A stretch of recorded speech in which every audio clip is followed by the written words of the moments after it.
अच्छा, हम देख रहे थे सेलेक्टेंस और इंटीग्रेंस, ठीक है, जो कि एडिशन कराते हैं। हमने क्या देखा था कि ये वो मॉलिक्यूल्स होते हैं, बाइंडिंग मॉलिक्यूल्स होते हैं, जो कि एडिशन करा रहे होते हैं वाइट ब्लड सेल्स की आर्टरीज की वॉल्स के साथ। सही हो गया। अच्छा, selectins are receptors exposed. Basically क्या होते हैं? रिसेप्टर्स होते हैं exposed on leukocytes and endothelium. कौन कौन से सेल्स में प्रेजेंट होते हैं? ये ल्यूकोसाइट पे भी हो सकते हैं, वाइट ब्लड सेल्स के ऊपर भी हो सकते हैं, और एंडोथीलियम जो वेसल की वॉल है उसके ऊपर भी हो सकते हैं, ब्लड वेसल की। That contains an extra cellular domain that binds sugars. और सेलेक्टेंस में क्या होता है? एक्स्ट्रा सेलुलर एक डोमेन होता है जो शुगर्स के साथ बाइंड करता है। हेंस द लेक्टिन पार्ट, उस पार्ट को हम लेक्टिन कहते हैं। The 3 members of this family, इस फैमिली में हमारे पास 3 मेंबर्स होते हैं। सेलेक्टिन्स में हमारे पास 3 मेंबर्स होते हैं, E selectin, P selectin, L selectin. अब इनके नाम से हमें पता चल जाता है कि कहाँ पे होते हैं। एल सेलेक्टिन ल्यूकोसाइड पे होते हैं, L for leukocyte. P selectin platelets पे होते हैं, पी फॉर प्लेटलेट्स। और ई सेलेक्टिन हमारे पास एंडोथीलियल सेल्स पे होते हैं, ई फॉर एंडोथीलियम। ठीक हो गया। The ligands for the selectins are sialic acid containing oligosaccharides bound to the glycoprotein backbone. अब जो लाइगेंड जिनके साथ ये अटैच होंगे जाके, उसको हम कहते हैं सैलिक एसिड कंटेनिंग ओलिगोसैकेराइड। वो शुगर्स होती हैं। ओलिगोसैकेराइड एक टाइप ऑफ शुगर है ना। हमारे पास कौन कौन सी होती हैं? पॉलीसैकेराइड, ओलिगोसैकेराइड, मोनोसैकेराइड, ये सारी कार्बोहाइड्रेट्स होती हैं, शुगर्स होती हैं। तो सैलिक एसिड कंटेनिंग ओलिगोसैकेराइड होती हैं हमारे पास ग्लाइकोप्रोटीन बैकबोन्स की तरह, और उनके साथ जाके ये अटैच होते हैं। तो लाइगेंड यहाँ पे क्या हुआ इन रिसेप्टर्स का? हमने पढ़ा हुआ है कि हर रिसेप्टर के ऊपर जो बाइंड करने वाली चीज़ होती है उसको लाइगेंड कहते हैं। तो इन रिसेप्टर्स का EPL सेलेक्टेंस का लाइगेंड हमारे पास क्या हुआ? सैलिक एसिड कंटेनिंग ओलिगोसैकेराइड। और ये लाइगेंड कहाँ पे होगा? ये लाइगेंड होगा हमारे पास ल्यूकोसाइट्स के ऊपर प्रेजेंट होगा, क्योंकि एल सेलेक्टिन ल्यूकोसाइट्स पे होते हैं, पी प्लेटलेट्स पे होते हैं, ई सेलेक्टिन हमारे पास कहाँ होते हैं? एंडोथीलियम पे होते हैं। तो ई सेलेक्टिन के ऊपर जाके ये वाला लाइगेंड लगेगा जो कि ल्यूकोसाइट पे था। अगर आप इस पिक्चर में देखो तो ये एक ल्यूकोसाइट है, ठीक है, ये एक ल्यूकोसाइट है, और ये इसके ऊपर शुगर है जो कि क्या है? लाइगेंड की तरह काम करता है। और ये ई सेलेक्टिन है जो कि एंडोथीलियम पे प्रेजेंट है, ठीक है। तो ये हमारे पास आके इस ई सेलेक्टिन के साथ बाइंड करेगा। एक और चीज़ यहाँ पे देख लो कि जो पी सेलेक्टिन होते हैं ये प्लेटलेट्स के साथ साथ एंडोथीलियम के सेल्स के ऊपर भी होते हैं, खाली प्लेटलेट्स पे नहीं होते ये। अब हमारे पास होता क्या है? एक क्वेश्चन आपके दिमाग में आना चाहिए कि नॉर्मली हमारी ब्लड वेसल्स में क्यों ये बाइंड नहीं कर रहे होते वाइट ब्लड सेल्स इन रिसेप्टर्स के साथ इन्फ्लेमेशन के बगैर? अगर ये रिसेप्टर्स यहाँ प्रेजेंट है तो ये रिसेप्टर्स यहाँ पे नॉर्मली प्रेजेंट होते हैं, लेकिन ये एक्सपोज नहीं होते। अगर ये नॉर्मली एक्सपोज हो तो हमारी पूरी बॉडी में जो है इन्फ्लेमेशन शुरू हो जाए, क्योंकि पूरी बॉडी में हमारे पास ब्लड वेसल्स होती हैं, और ब्लड वेसल्स के अंदर एंडोथीलियम से बनी होती हैं, और उनके ऊपर ये रिसेप्टर्स होते हैं। अगर सारे एक्सपोज हो जाए पूरी बॉडी में एकदम इन्फ्लेमेशन हो जाए, लेकिन ये नॉर्मल कंडीशंस में एक्सपोज नहीं होते। जब इन्फ्लेमेशन बॉडी में स्टार्ट होती है किसी भी एरिया में, कोई भी माइक्रोब जाता है या कोई किसी वजह से भी इन्फ्लेमेशन स्टार्ट होती है, तो मैंने आपको पिछले वीडियोज़ में बताया कि क्या होता है, बॉडी में साइटोकाइंस रिलीज़ होते हैं। साइटोकाइंस मीडिएटर मॉलिक्यूल्स होते हैं जो कि इन्फ्लेमेशन को स्टार्ट करवाते हैं, इन्फ्लेमेशन की सिग्नल्स लेके जाते हैं। ये साइटोकाइंस जाएंगे और जाके ना एंडोथीलियम में ये जो रिसेप्टर्स हैं, इन रिसेप्टर्स को एक्सपोज करवाएंगे। नॉर्मली ये साइटोकाइंस ये काम नहीं कर रहे होते, ठीक है। ये तब भी आते हैं, ये साइटोकाइंस रिलीज़ तब भी होते हैं जब हमारी बॉडी में इन्फ्लेमेशन होती है, तब ये रिलीज़ होते हैं, जाके ये एंडोथीलियम के ऊपर ई और पी सेलेक्टिन को एक्सपोज कराते हैं, और फिर इनके साथ आगे ल्यूकोसाइड्स बाइंड करते हैं। उन ल्यूकोसाइड्स के ऊपर sialyl Lewis X modification glycoprotein ligand लगा हुआ होता है, और ये वीक बाइंडिंग है। अभी हम कौन सी बाइंडिंग पढ़े? Weak binding, selectin mediated weak interaction. यहाँ से एक और चीज़ आपको क्लियर हो जानी चाहिए कि हमारे पास जो बाइंडिंग हो रही होती है या जो एक्सपोज हुए हुए होते हैं रिसेप्टर्स, वो पूरी बॉडी में नहीं होते, वो सिर्फ उस जगह पे एक्सपोज होते हैं जहाँ पे इन्फ्लेमेशन है, और वहीं पे ही ल्यूकोसाइड्स अटैच होते हैं जाके। और यहाँ पे ये जो मीडिएटर्स होते हैं ये भी स्पेसिफिक होते हैं। फॉर एग्जांपल ये ट्यूमर नेक्रोटिक फैक्टर और इंटरल्यूकिन 1 ये टाइप ऑफ साइटोकाइंस हैं, ठीक है। ये अगर जाएंगी तो ये एक्सपोज करेंगी ई को, ई सेलेक्टिन को और एल सेलेक्टिन को, ठीक है, ये वाले साइटोकाइंस। इसके अलावा हमारे पास हिस्टामीन होता है और थ्रोम्बिन होता है, वो भी साइटोकाइंस की टाइप्स हैं। अगर वो जाएंगे हिस्टामीन और थ्रोम्बिन तो वो जाके पी सेलेक्टिन को एक्सपोज करेंगे, ठीक है। डिफरेंट साइटोकाइन डिफरेंट सेलेक्टिन्स को या डिफरेंट मीडिएटर डिफरेंट सेलेक्टिन को एक्सपोज करते हैं।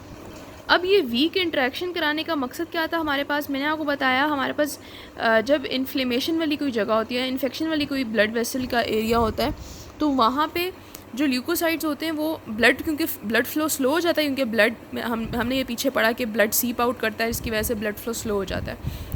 वेसल्स पोरस होती हैं, इसमें से ब्लड बाहर निकलता है अंदर। जब क्वांटिटी फ्लूइड कम होता है तो ब्लड का प्रेशर कम हो जाता है। जब ब्लड का प्रेशर कम होगा तो ये जो ल्यूकोसाइट्स ब्लड के एजेस पे होते हैं ये स्लो डाउन होंगे और यहाँ पे रोल करेंगे, ठीक है। फिर ये वीक इंट्रैक्शंस क्यों होती हैं, जो हमने अभी सेलेक्टेंस की वजह से पढ़ी हैं, ये इनकी स्पीड को कम करती हैं। पहले ये वीक चिपका इंट्रैक्शन हुई एक ल्यूकोसाइट की इंटीग्रिन सेलेक्टिन के थ्रू, ठीक है। फिर ये क्योंकि वीक इंट्रैक्शन थी तो वो चिपकने के बाद रिसेप्टर के साथ वापस उतरा, फिर आगे गया, फिर चिपका, फिर उतरा, फिर चिपका, फिर उतरा। ऐसे करते करते जब वो पेबल्स की तरह रोल करता करता आगे जा रहा होगा ल्यूकोसाइट, तो उसकी स्पीड मज़ीद कम होती जाएगी। और ये स्पीड जब इसकी कम होगी तो इसको मौका मिलेगा कि ये और स्ट्रॉन्गली बाइंड करे। लेकिन और स्ट्रॉन्गली बाइंड कराने के लिए सेलेक्टिन हमारे पास काफ़ी नहीं है, उसके लिए फिर और ज़्यादा रिसेप्टर्स आ जाते हैं जिनको हम इंटीग्रिन्स कहते हैं। और जब इंटीग्रिन्स आके फर्दर इसकी, और अब एक ल्यूकोसाइट था, अगर खाली सेलेक्टिन के साथ बाइंड करेगा तो खाली सेलेक्टिन के साथ ई सेलेक्टिन या पी सेलेक्टिन के साथ बाइंड करेगा अगर आगे ल्यूकोसाइट, तो वो एक बाइंडिंग की वजह से ल्यूकोसाइट वहाँ पे रुका नहीं रहेगा, वो क्योंकि उसका वेट ज़्यादा होता है वो आगे चला जाएगा और ये रिसेप्टर और लाइगेंड का जो इंट्रैक्शन था वो ब्रेक हो जाएगा। लेकिन आगे जाते जाते उसकी स्पीड कम होगी और एक पॉइंट आएगा जहाँ पे वो इतना स्लो हो जाएगा कि वो ल्यूकोसाइट बहुत सारे रिसेप्टर्स के साथ बाइंड कर जाएगा, जिसमें हमारे पास सेलेक्टिन्स भी आते हैं और वो इंटीग्रिन्स भी आते हैं। इंटीग्रिन्स के बारे में मैं आपको बताती हूँ। और जब ये बाइंडिंग बहुत ज़्यादा स्ट्रॉन्ग हो जाएगी, क्योंकि एक रिसेप्टर से स्ट्रॉन्ग बाइंडिंग नहीं होती, लेकिन यहाँ पे अब देखो 4 रिसेप्टर्स आ गए जो एक साथ बाइंड है, जिन्होंने ल्यूकोसाइट को एंडोथेलियल वॉल के साथ बाइंड किया हुआ है। तो ये इतनी स्ट्रॉन्ग बाइंडिंग होगी कि ल्यूकोसाइट यहाँ पे रुक जाएगा और रुकने के बाद फिर वो मूव आउट कर जाएगा वॉल में से, कैपिलरी की वॉल में से। फिर आते हैं हमारे पास इंटीग्रिन्स, ठीक है। अब इंटीग्रिन्स में क्या है, integrins are transmembrane 2 chain glycoproteins. 2 chain मतलब ये 2 चेन्स होती हैं बेसिकली, इस तरह से 1 और 2, इस तरह 2 चेन्स होती हैं। ग्लाइकोप्रोटीन्स होती हैं मतलब शुगर्स होती हैं, that mediate the adhesion of the leukocytes. और ये क्या करती हैं, ल्यूकोसाइट्स की एडिशन फर्दर स्ट्रॉन्ग करवाती हैं, देखो फर्म एडिशन करवाती हैं एंडोथीलियम के साथ। They are normally expressed on leukocytes, normally leukocytes के ऊपर प्रेजेंट होते हैं लेकिन ये इनएक्टिव होते हैं in low affinity form and do not adhere, और एडहेयर नहीं करते ल्यूकोसाइट्स को नॉर्मल कंडीशंस में। लेकिन जब बॉडी में साइटोकाइंस बनने लगते हैं, और इस केस में इनको एक्टिवेट करने के लिए साइटोकाइंस जो होते हैं उनको हम कीमोकाइंस कहते हैं, ठीक है। वो आते हैं और आके ये जो इंटीग्रिन्स होते हैं इनको एक्टिवेट कराते हैं। नॉर्मली ये एक्टिव फॉर्म में होते हैं, लेकिन जब कीमोकाइंस जो कि एक टाइप ऑफ साइटोकाइंस हैं ये आएंगे, और ये कब आएंगे, जब इन्फ्लेमेशन होगी तब ये रिलीज़ होंगे बॉडी में। तो ये आके ल्यूकोसाइट्स के ऊपर इंटीग्रिन्स को एक्टिवेट करा देंगे, और जब वो एक्टिवेट होंगे are secreted by the many cells at the site of the inflammation bind to the endothelial. When the rolling leukocytes encounter displayed chemokines, जब ल्यूकोसाइट्स के पास कीमोकाइंस आएंगे जो कि मीडिएटर्स हैं, the cells are activated, leukocytes activate हो जाएंगे and their integrin undergo conformational change. और जो इंटीग्रिन पहले इस तरह 2 लाइन्स थी वो फिर कन्फर्मेशनल चेंज होएगी और वो ऐसे जुड़ जाएंगी, ठीक है, ऐसे जुड़ के एक रिसेप्टर बना देंगी। Conformation change and cluster together, thus converting to a high affinity form. At the same time, other cytokines, notably TNF and interleukin-1, activate endothelial cells to increase their expression of ligands for integrins. ठीक है, chemokines क्या करवा रही थी, leukocytes के ऊपर इन 2 chains का receptor बनाया कीमोकाइंस ने। उसके अलावा हमारे पास बाकी जो मीडिएटर्स थे, साइटोकाइंस थे, जिसमें क्या आता है इंटरल्यूकिन-1 और TNF आते हैं, ये जाके एंडोथीलियम के ऊपर जो है एक्सपोज करवाएंगे इनके लिए जो लाइगेंड्स प्रेजेंट है। ये देखो, ये हमारे पास ब्लड वेसल है, ठीक है, ये ब्लड वेसल है।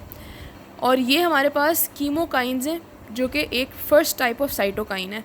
कीमोकाइंस ये ऊपर लगे हुए हैं इसके वाइट ब्लड सेल के ल्यूकोसाइट के, और ये ल्यूकोसाइट इनएक्टिव है, ठीक है। अब हमारे पास इसके ऊपर ये ये कीमोकाइंस हमारे पास बाहर से आ रहे हैं, और जो कि हमारे पास साइटोकाइन की टाइप है, मीडिएटर हैं, और इसके ऊपर हमारे पास क्या लगे हुए हैं, ये इंटीग्रिन्स लगे हुए हैं, रिसेप्टर्स, ठीक है। इस तरह पहले सीधी चेन्स होती हैं, और ये इनएक्टिव ल्यूकोसाइड होता है। साइटोकाइन हमारे पास आता है उन सेल से रिलीज़ होकर, जो सेल्स बॉडी में जिनमें इन्फ्लेमेशन होती है उनसे रिलीज़ होकर आता है, और ये आके इन रिसेप्टर्स को इस तरह से एक्टिवेट करके ल्यूकोसाइड को एक्टिवेट कर देता है, इन चेन्स को रिसेप्टर की फॉर्म में कन्वर्ट करके क्लस्टर कर देता है इंटीग्रेंस को। अभी जो क्लस्टर्ड इंटीग्रेंस हैं उसी वक्त एट द सेम टाइम जब यहाँ पे साइटोकाइन नंबर 1 कीमोकाइंस एक्ट करे थे, तो एंडोथीलियल की वॉल पे साइटोकाइन नंबर 2 और 3 आके एक्ट करते हैं, जो कि इंटरल्यूकिन 1 और TNF होते हैं, ट्यूमर नेक्रोटिक फैक्टर। और ये यहाँ पे आके ये जो रिसेप्टर्स होते हैं इनको ICAM1 रिसेप्टर्स कहते हैं, इनको एक्सपोज कराते हैं।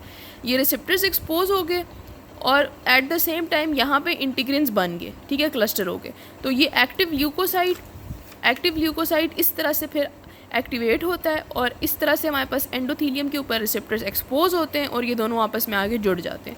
और अब जो है स्ट्रॉन्ग बाइंडिंग होती है, स्ट्रॉन्ग एडिशन होती है। ये ल्यूकोसाइड अब यहाँ पे रोल नहीं करेगा, जिस तरह पहले सिलेक्टेंस की वजह से हो रहा था कि वीक एडिशन थी तो वो ब्रेक हो जाती थी, ये अब ब्रेक नहीं करेगा, ये अब चिपका रहेगा एंडोथीलियल की वॉल के साथ, एंडोथीलियम की वॉल के साथ। अब ये वाला स्टेज आ गया है, ठीक है। इस स्टेज पे हमारे पास सब कुछ चिपक, ये ल्यूकोसाइड सही से जो है वॉल के साथ अटैच हो गया है, एडिशन हो गई है 3-4 रिसेप्टर्स के साथ की वजह से। तो अब ये ब्रेक नहीं करेगा, पहले ये ब्रेक कर रहा था क्योंकि वीक बॉन्डिंग थी, अब स्ट्रॉन्ग बॉन्डिंग हो गई है। तो इस पॉइंट पे क्या होगा, leukocyte stop rolling and engagement of the integrins by their ligands delivers signals leading to cytoskeletal changes that arrest the leukocytes and firmly attach them to endothelium। ये जब बाइंडिंग होएगी तो ल्यूकोसाइट के अंदर जो साइटोस्केलेटन होती है उसमें कुछ इस तरह की चेंजेस आएंगी कि यहाँ पे अरेस्ट हो जाएगा, मतलब पक्का बाइंड हो जाएगा, अब ये ब्रेक नहीं करेगा यहाँ से।